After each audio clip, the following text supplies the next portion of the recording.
to Green Pastures, our YouTube channel. I'm April Hill. And I'm Anthony Hill. So today we want to come to you all with just a short lesson. We're going to try to make it short as best as we can, but we're coming from 1 Kings chapter 13, and the lesson, the focal point of the lesson is following God's instructions, being obedient to God to the T. For obedience is better than sacrifice, which can be found in 1 Samuel 15 and 22.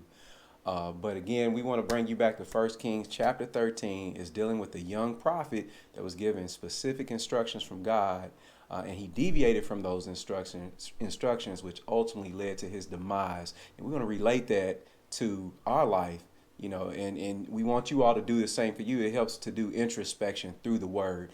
And so I'm going to go ahead and turn it over to April. Yeah, so just really quickly, very profound story. And I'm just going to sum it up really quick. So, God sends this young prophet on an assignment to go prophesy against King Jeroboam.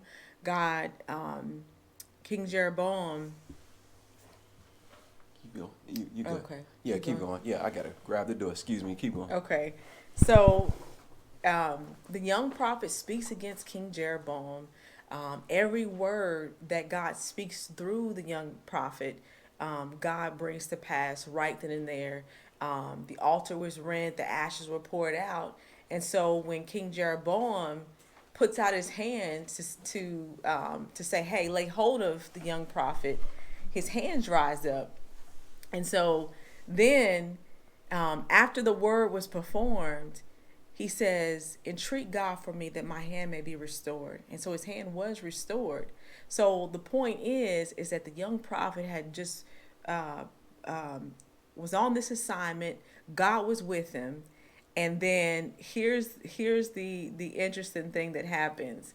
So the old prophet, his sons, tell him about all the great things that the young prophet had done in prophesying against King Jeroboam.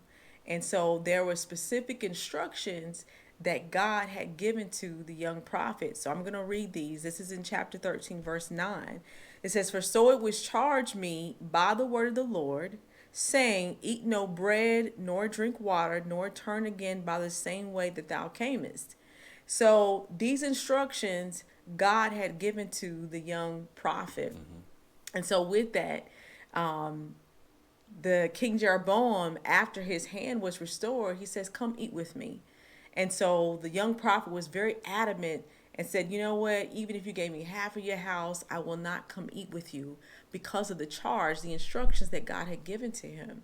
So then fast forward, you have the sons of the old prophet that tell the old prophet what all the young prophet had done. And then the old prophet saddles an ass and he goes and he finds the young prophet. He finds him under an oak tree. And so with that, he says to the young prophet, "Hey, what are you doing here? Come, I think it was come eat with me." So, and a matter of fact, let me just make sure that that's correct. Then he said unto him, "Come home with me and eat bread." And he said, "I may not return with thee, nor go in with thee, neither will I eat bread nor drink water with thee in this place." And so the young prophet lets him know, "Listen, God has given me these instructions." And so the old prophet, hearing this, he deceives the young prophet and says, "Well, you know what? An angel spoke to me and said for you to come home with me and eat with me." And so because of the disobedience of the young prophet in following God's instructions, he ends up being mauled by a lion because he goes home with the prophet, he eats with him, stays with him. And so he did not follow the instructions. So the assignment was really twofold, whereas he was sent to go and speak to King Jeroboam, prophesy against him.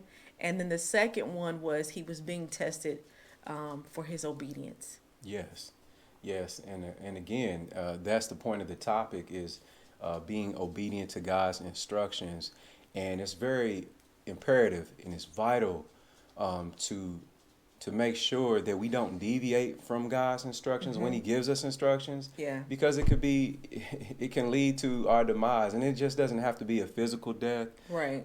Sometimes it's a spiritual death. Yes. Sometimes we lose out on blessings because we didn't do exactly what God told us to do. And there's just a few key things we want to take away from this. Along his journey, after he prophesied to King Jeroboam and his journey back, he was told not to go the same way that he came. And so on his journey, he got a little bit tired. He rested under an oak tree. It's what the word says.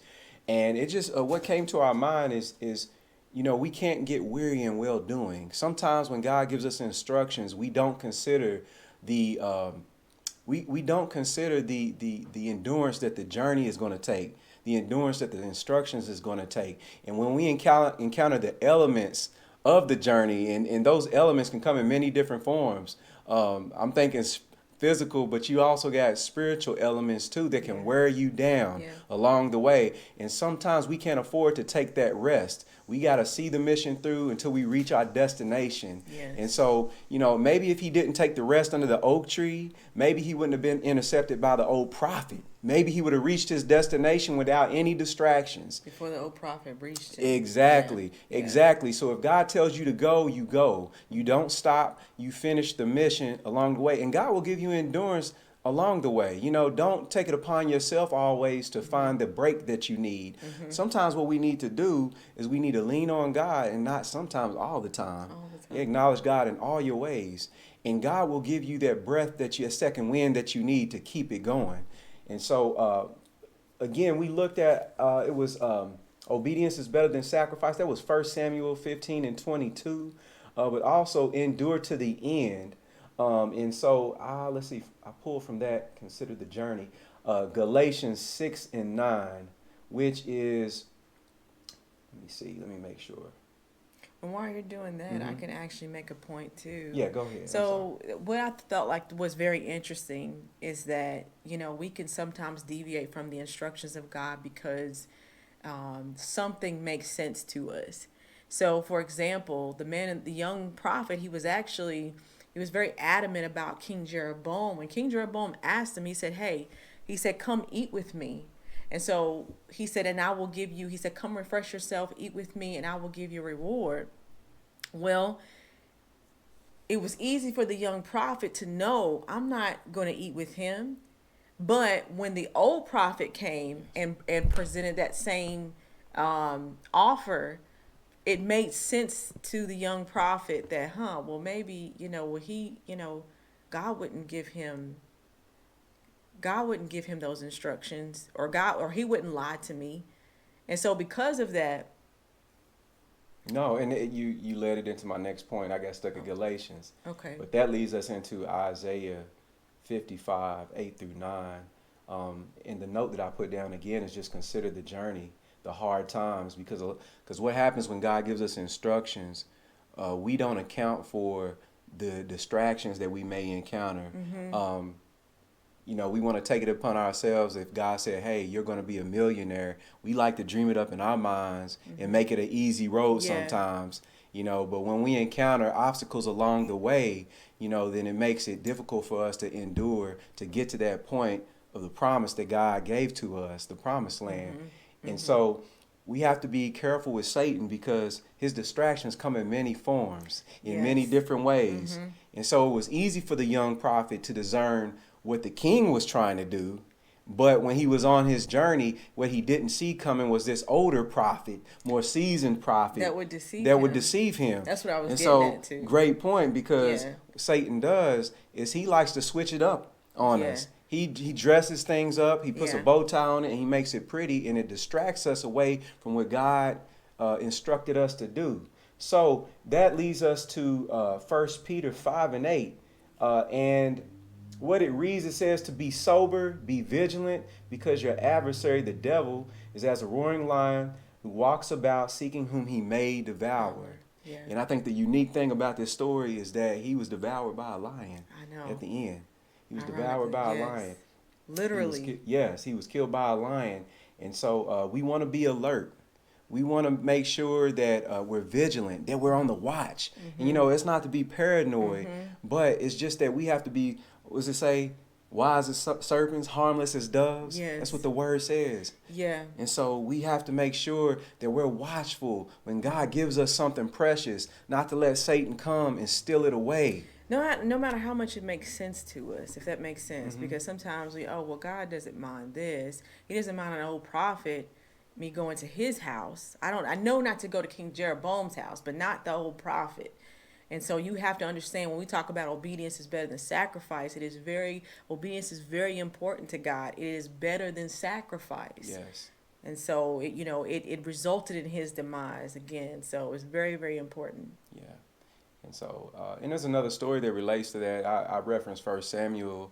If you ever get the time to read up on King Saul, Yes, that's another good one. it's a great example of how obedience is better than sacrifice. We just can't do our own thing. We Yeah. simply put, Follow the instructions. yeah, God is the one that goes ahead of us and makes the crooked places straight. yeah, When he declares a thing and he gives you these instructions, you have to follow them. yeah. You may not get a second or a third chance. We can't gamble away our chances with God to get things right. And so your first time may be your only time to get it right. And so don't gamble with that. God is he has a ton of mercy, a ton of Oh, forgiveness, yes. but at the same time we don't want to be careless with that. And so one last thing that we wanted to touch on is how can we keep from deviating from God's instructions? How do we remain obedient to God? And that's simply by knowing God for yourself, staying in His Word. Yes. Know God for yourself. Don't get me wrong. There's nothing wrong with learning from others, learning from your pastor, learning from different preachers. Mm-hmm. But at the end of the day, you got to open up the book for yourself. You got to have prayer time for yourself. You got to get to know God for yourself. And that's what God wants. He wants relationship. And when you have strong relationship with God, you're not going to deviate.